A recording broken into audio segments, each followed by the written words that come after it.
Welcome, everybody, to another episode of Tell Me Everything Frog Girl Friday. I'm your host, Danielle Spinelli. Super stoked for this one. Cybersecurity is basically the groundwork for all crime in cargo theft and logistics.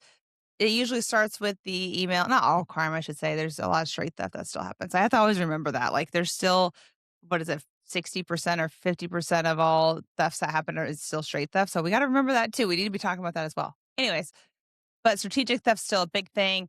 Cybersecurity is, I feel like, ground zero of everything. This should be the easiest part that we can do to protect ourselves. If you get weird links or, hey, your Amazon shipment is coming in, you're like, I don't remember ordering anything from Amazon. Go in there and log in. Once they get one of your passwords, they can trickle in and find out other things. So be very careful out there. Be very vigilant. Highly recommend having a cybersecurity platform or whoever to be your kind of backup and helping you monitor that and stay up to date. Because it's a lot. And like, if you're like me, I don't know what I'm doing. Like I'm not a smarty pants when it comes to all this. So gotta depend on the guys who are smart to help you out. Aleks is on with us today. Great guy. He really knows his stuff and has made a big impact on the industry. He's doing a lot of stuff that he doesn't even talk about, but a lot of stuff behind the scenes to expose a lot of those bad guys, and definitely not going to get into that because he's got some secret sauce out there. But anyway, so we will jump in it and have him talk about that. But just keep in mind, no matter what size you are, broker, carrier, shipper, whatever, everybody's vulnerable. Even myself, like my own Gmail and my own, type of emails. I mean, even that, once that gets hacked, that gets into your phone, which is, like, I just think we don't talk about that enough. And those who advertise that they are a fortress and they're this and that, and they never get hacked and they don't have any fraud and they, this and that, like they don't have any of that. It's not true. Like, just to be frank, that's not true. It happens to everybody. It takes people. The reason why it happens to everybody is because people make mistakes. So be educated on it, get to know all your stuff, and let's jump in it with Aleks.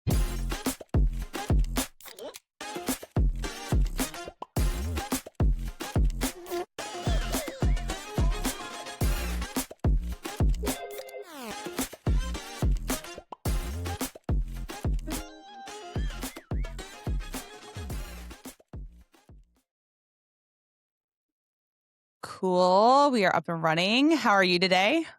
Doing fantastic. How are you Good. doing, Thanks. Danielle? Good, good. Thanks so much for joining me. I'm so excited. I know we met like a while back at what, TIA, right? Yeah, last year, yeah. Yeah. So met at TIA and you were came up to me and you're like hounding me about a carrier that didn't look great on MCP. I think it was you and Paul.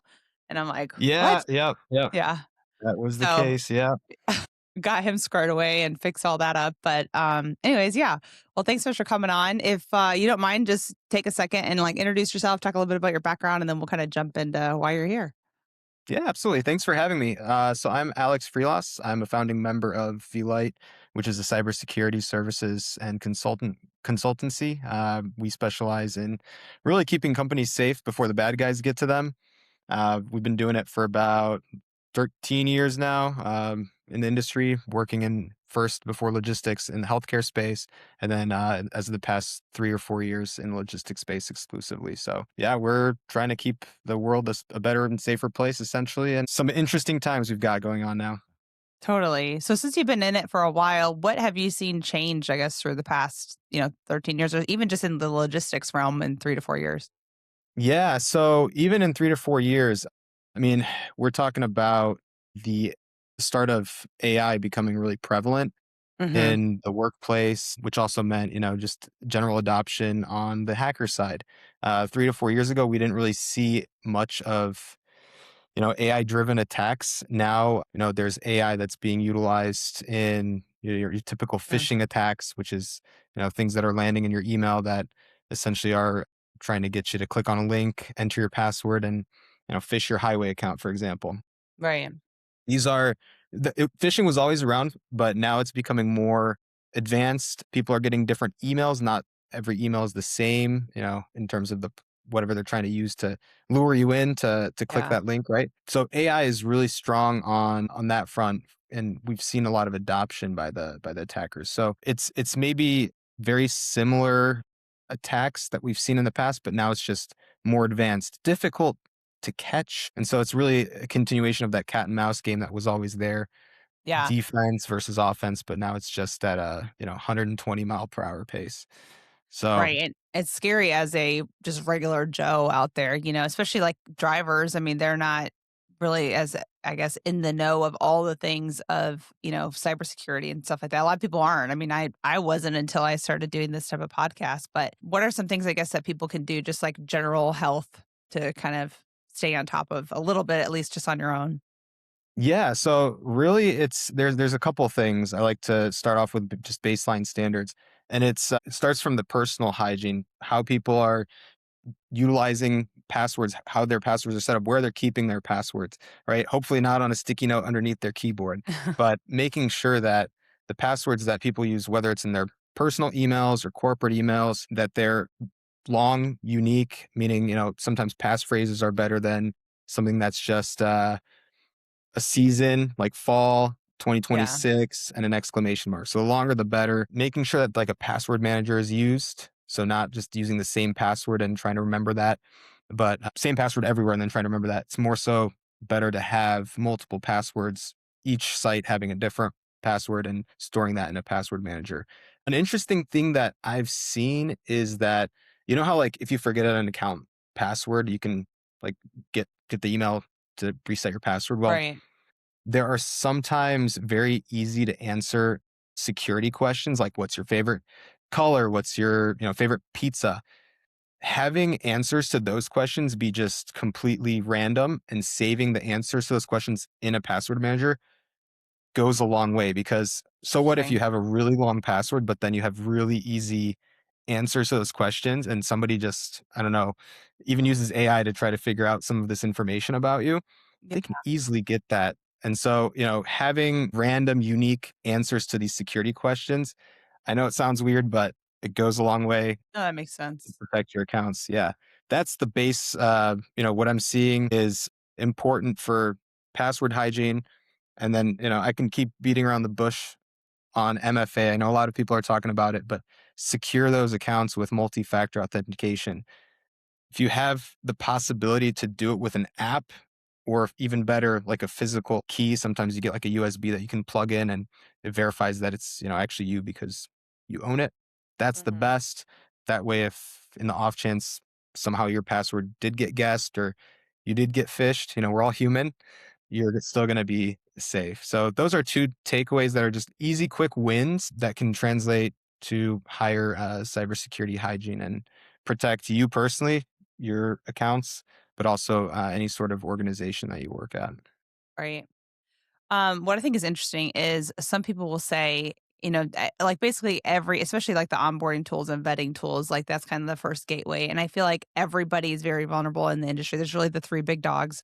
And all three, no matter what is in place, like basically when somebody has access to their email, they're even able to, like if they have an Apple ID, they're able to get into their Apple ID and then able to get their text messages. And like it's like a lot deeper than, hey, they got into their email. Why don't you guys have anything to stop this? And I think that's something, I guess, if you can clarify as like a cyber wise, like why sometimes MFA can only go so far, but then having like the additional things like you were just talking about, like those really take you to that next level, and it's not just a text message or a code Yeah. or whatever. Yeah. So we're actually seeing the traditional multi factor codes being phished as well. If somebody goes through the whole process and actually, to an attacker out there that whose page you visited, if you submit your legitimate code to your multi-factor authentication, they're going to steal that. They can essentially intercept that. What they can't intercept is essentially when you have the form of multi-factor authentication with with a key, like a USB key that comes in there. There's various forms and factors of those, but those are typically more phishing resistant. But Mhm. hackers have really gotten savvy and Yeah, they realize that people are setting up multi-factor. And I think even in some phishing attacks last week that had made the logistics news, or 2 weeks ago at this point, there were multi-factor codes that were phished too. So just goes to show we right. have to be being one step ahead, making sure we also have the latest tech on the defensive side. Yeah. Now the authenticator apps, do you feel like that's a good one to use as well, or that USB thing is kinda like your biggest thing to use? USB is going to be the best. Like there's UB keys, there's other form ones. But the thing is, with apps, we've seen some interesting attacks where if somebody did guess a real username and password for an account, sometimes you get a push notification on the app that says like accept this login or you know it's the multi-factor that's prompting you to essentially Right. let somebody in. Well, we're seeing attackers basically spam this function so much that the phone becomes unusable because you just keep getting like thousands of push notifications until somebody is essentially tired of that and they're like, okay, fine, I'm going to let them in. I'm going to, click accept. I don't know what's going on. It's not me, but I'm going to Mm, click accept. They get what's called the push notification fatigue, and it works. Hackers are let in that way. wow. So apps are still better than SMS. Yeah. There's, SIM swapping attacks, which means somebody can essentially try to get, your SIM card, register a new one, and get your phone number. But then even better is going to be the physical hardware that's on the Yeah. MFA. Side. Interesting. Yeah. So with your company and like kind of what you guys do as far as consulting and kind of helping everybody out, what are some big things that I mean, obviously like they gotta hire you and stuff like that, but what are some things I guess like your ground zero, you're walking into somewhere and that you're like, hey, this is what I like what's I guess two things. What's the most common thing that you're seeing that you're like, hey, you guys need to fix this? And then Mhm. two, like, is it where like kinda is it like more of like education on like how to vet those type of things? Or what's like your second biggest thing that you kind of implement within a company? Yeah. So the first thing is, I would say understanding the company's processes, who they're dealing with, doing like a vendor risk assessment, essentially. We're seeing this as being increasingly important because, yes, you yourself might be super secure in how you approach cybersecurity, but then you trust somebody else that has access to your systems, but you don't know how they're operating, how they're treating usernames and passwords that are, the keys to your Yeah, company, your systems.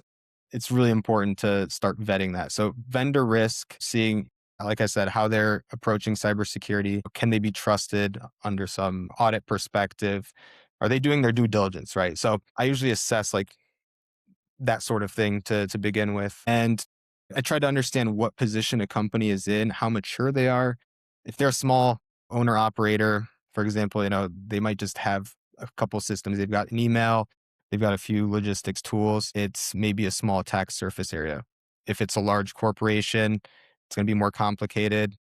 yeah, There's going to be a lot more things to look at. But the first thing I'm really looking at is what is that attack surface? Who are they dealing with? What are the processes? And trying to see if there's any flaws in that. The second thing is maybe more specific to the logistics side. It's doing phishing assessments. So trying to see what is the susceptibility for those people who are sitting in email inboxes, answering emails or clicking links. How susceptible are they to clicking link, entering credentials, and letting the organization fall?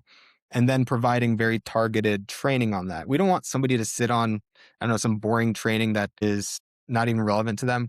right, We're looking at tailoring something specific to what maybe that person had clicked on, what was their mistake, and then doing this over a recurring basis until we see, that very few people are clicking in the organization. What's interesting is it's just the nature I've realized of the logistics industry that we're more susceptible to clicking on phishing links because I don't know, brokers are trying to make deals quick. They're time kills all deals essentially in our industry. We're overlooking red flags, unfortunately, in emails. We're not taking the time to look at them thoroughly. But then once again, it's just becoming more difficult because of AI making some perfect right.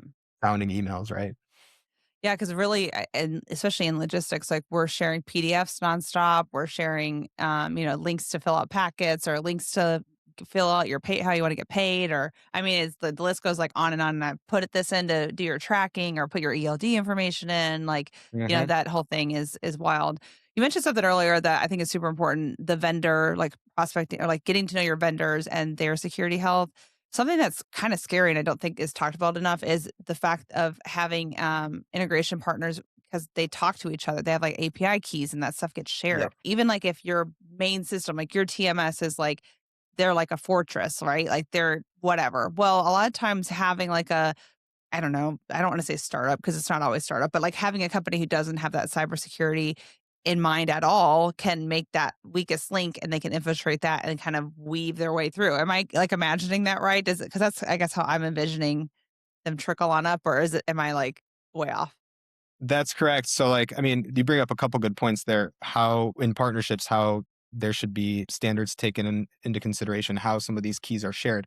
Mhm. These are the fact that there's partnerships going on between, small, large companies. It's very much, I don't think there's like some processes that are necessarily in place. It's like a gray area sometimes. If you're working with a vendor, that might be a little bit more clear than working with a partner. Some treat them as the same, but then sometimes it's like, well, we're integrating together. We're still just doing some testing. Maybe we're not going to follow some standards for, how we're keeping our API keys safe and whatnot, which I've seen ultimately lead to some things that then are dangling, forgotten about after, some integrations are tested, Mm, because it just doesn't follow that process. And it becomes a very, like, much a hotspot for attackers.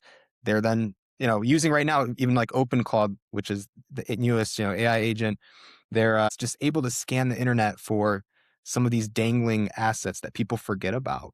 right. And then they just become, the way in, because it's something that becomes, like an outdated system that's got vulnerabilities. Yeah, it's very much a target for some of these hackers. So I don't know if I really answered your question there, No, yeah, I think but that's right. No, and yeah. I think what's interesting too is sometimes I think the bad guys, like if you market yourself as like I'm this fortress and da la la, I think a lot of times that's like their goal, right? Like I'm gonna take Yeah. this guy out because they think they're all that, and like that's my competition to take down.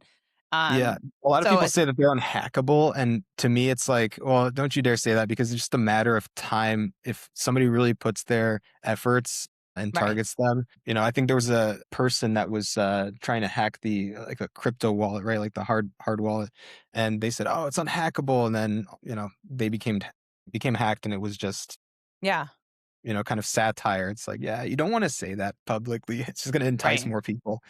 So Yeah, I think it's interesting when somebody does say that. So if I am going and shopping for vendors, like to me, that's a scary word when they say that they're unhackable or they're like this fortress. But I still want to know, like, if they really are or not. Like, don't be advertising it, but how would I, as like a consumer, be able to check those type of things? That way, when I yeah, do so come to you and I'm like, "Hey, help me," you're not like, "Wow, you need to completely change your entire tech stack because you didn't know what you're doing."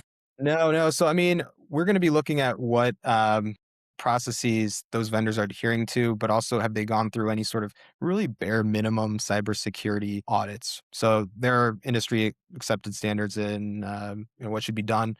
One of which is SOC 2 and Hmm. ISO 27001. That's the more internationally accepted audit. And these are just ways that you can, as a company, show that you can be trusted based on how you're handling data, how those processes with respect to cybersecurity look. So trying to see if the vendor that you're working with has that, um, because just to add another point to why it's such a hotspot for hackers, vendors are working with so many, like, let's say, like MSPs, which are these managed security providers. They're working with so many companies. Instead of hackers going to each individual company and trying to hack them, they could just go to, like, the root of everything, which is that vendor, that MSP. So Yeah, it really makes sense to go and see, is that MSP, if that's going to be a vendor, are they doing their due diligence? So looking at some of these audit related items, that is very bare minimum though. That's very like check the box, which it's not necessarily a reflection of, their, let's say, their cybersecurity posture. A lot of those things have to surface as a result of, I would say, doing some more in-depth like penetration testing, which are these basically like hacking exercises, hacking simulations to see, are they, yeah. susceptible to any sort of attacks. And it's, yeah, you have to really dig in deeper to see what that vendor's doing. Yeah, kinda have them spell out for you because I know sometimes even SOC 2, um it takes a lot to get that, and then so Yeah, sometimes it's like a process where you're working on that for a very long time. yeah, It's not just something somebody has, especially like a newer company, a lot of times they don't have it. yeah. It's very difficult. I'd say startups have it in one sense. It's a blessing. They don't have too many, let's say, processes built out just yet. So it's Mm, it's easier to start from scratch than maybe having some that are very, disjointed, not working together, or not even being followed, and then having to tailor them specifically to how you're operating now. But they, once again, they're probably bootstrapped, or they don't have much cash, and it becomes difficult to maybe get something like a SOC 2. But that doesn't mean cybersecurity doesn't have to be expensive. You can still right. show that you can be trusted by, I don't know, opening up something which is called like a bug bounty program, which is where you can invite hackers out there that are ethical, good guys. You can put something on your site like, hey, we're willing to have and accept cybersecurity researchers that are, if they're going to find vulnerabilities, they can report them. We can get you anything from, I don't know, a branded hoodie all the way to some cash, right? It doesn't have to be then Interesting. as expensive as, some SOC 2. This might just enough, be just enough to showcase that you actually care about cybersecurity. There are actually people looking at the attack surface, and it's a really good starting point for some startups. So me as kind of like an average Joe in logistics, either on the brokerage side. I'm assuming you work with brokers and carriers, both Yeah, sides. yeah, yeah. Yeah. So for me, like, is it like, I think there's like a misconception where having a good cybersecurity is expensive, and I'm just like an owner operator. I'm a very small fleet, or I am a very small broker. I don't have a lot of. I'm spending so much money and everything else I have to spend for. Is it something that's super expensive to maintain, or is it truly like almost as scalable as your company with cost, or how does that look like for me? So it depends. The answer is it depends. It could be very expensive, but to do bare minimum, like what would be acceptable to earn the trust of, let's say insurance companies, brokers as a carrier, it doesn't have to be. You can start off with even some things that are showcasing to them that, I don't know, you're using multi-factor authentication. You could be going through, and that's free, right? Setting that up. Yeah. You just have to go out of your way or have the knowledge of how to do that. What we're offering, for example, is some cyber vetting. We're looking at what we're able to see about a carrier or a broker, really any entity, having it as like a low pass of, like a scorecard. How is your cybersecurity looking in various areas? Starting off with that already can grade you in your cybersecurity and how you're doing and whether or not you could be trusted. Once Okay. again, that's like a 10,000-foot view, but for literally just a few bucks per month, you can start off with that, and that gets you in a better position than if you were not doing anything. Yeah. Where yeah, it's you can start off with that. What we're looking at too is we're going to be releasing some educational courses on cybersecurity, and we realize that carriers are oftentimes cash strapped. We want to offer it to brokers so that then they can actually for free offer it down to carriers as well, Interesting. because we Yeah. then think that cybersecurity ecospace should be holistic, should include everybody. It shouldn't just be, I don't know, brokers caring about it and then it completely gets forgotten about at the carrier Right. side. Um, so That's a that, cool concept. yeah, So it I doesn't guess have to be expensive. yeah. So I guess with that point too, like educate, because I'm huge on a lot of it. A lot of this that we deal with in the industry is education. Like if we could educate, a lot of people would at least you would be like, hold up, let me look. Yeah. And so I think having, I guess almost like having like a badge of saying, like, how people have like their TAA approved or whatever it's called, and they have like that on Yep. their email. It's almost like having that, like, hey, I know that I'm doing this.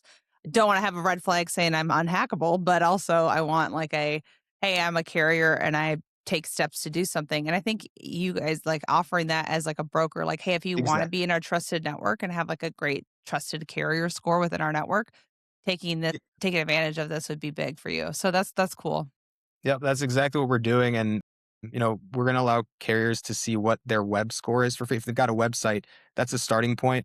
We'll let you know exactly what that, if you've got any sort of vulnerabilities from like a passive perspective. I know that sounds a little technical, but we're not actually out there legally able to, start scanning sites, but we have some information that we get passively that can indicate, what your website looks like from a cybersecurity perspective, and then the rest of the score areas are paid for. But yeah, it's a fantastic starting point, and we can give you the VLite badge there if you are in a good position. Very cool. So one other thing I wanted to bring up was Gmails. A lot of people have Gmails and Hotmails and Yahoos and AOLs. I'm like, how do we still have AOLs?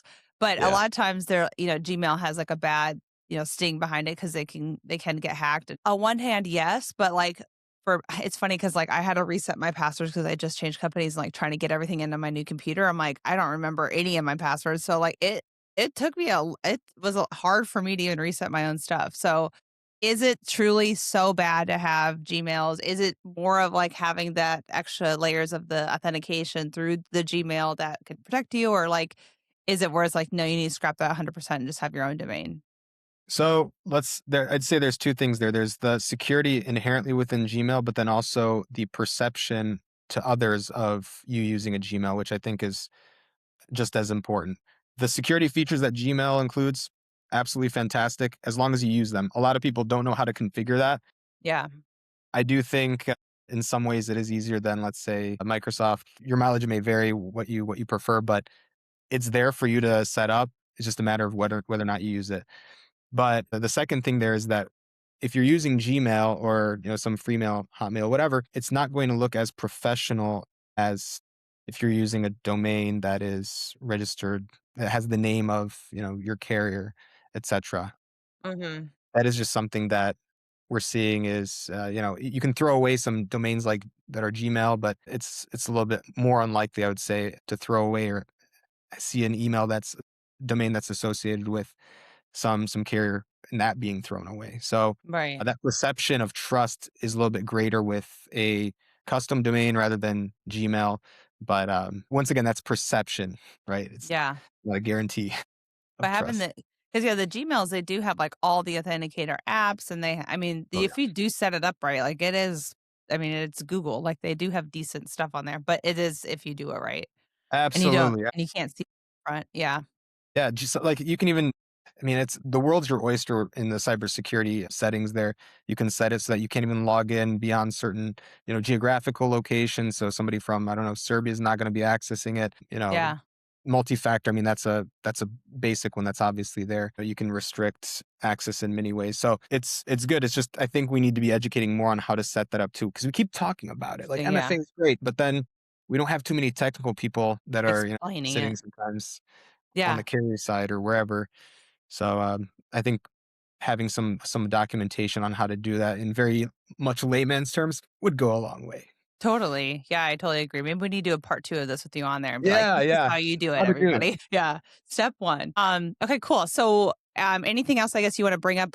We're kinda run up on time, but anything you wanna bring up kind of in the industry is like "Hey, Yeah. everybody watch out for this," or whatever you have tips-wise? Yeah. So, I mean, I'd say two things. I want to bring up the fact that a lot of people are using OpenClaw, which is that AI agent that I briefly Mhm. mentioned before. Be careful with it right now because actually, my previous boss had a really good analogy. It's as if you're trusting a baby with car keys and telling the baby to keep the car under 80.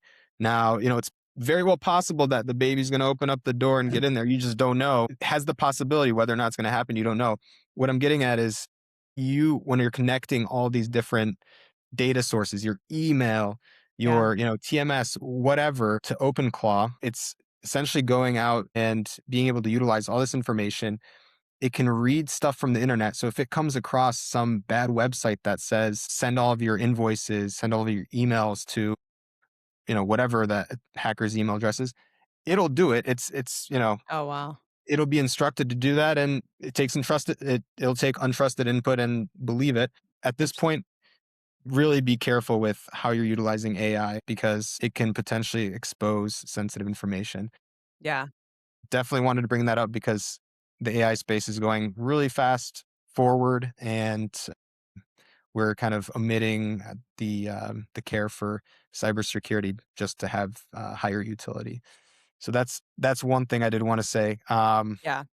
In this industry that I'm seeing. Yeah, one other thing, just since I know a lot of people are watching, there's a taboo, or I guess it's a misconception that I've seen in our space, which is like, I'm too small to be hacked. I chatted with about 50 people at Manifest this year just to ask how they're doing their cybersecurity, what kind of keeps them up at night.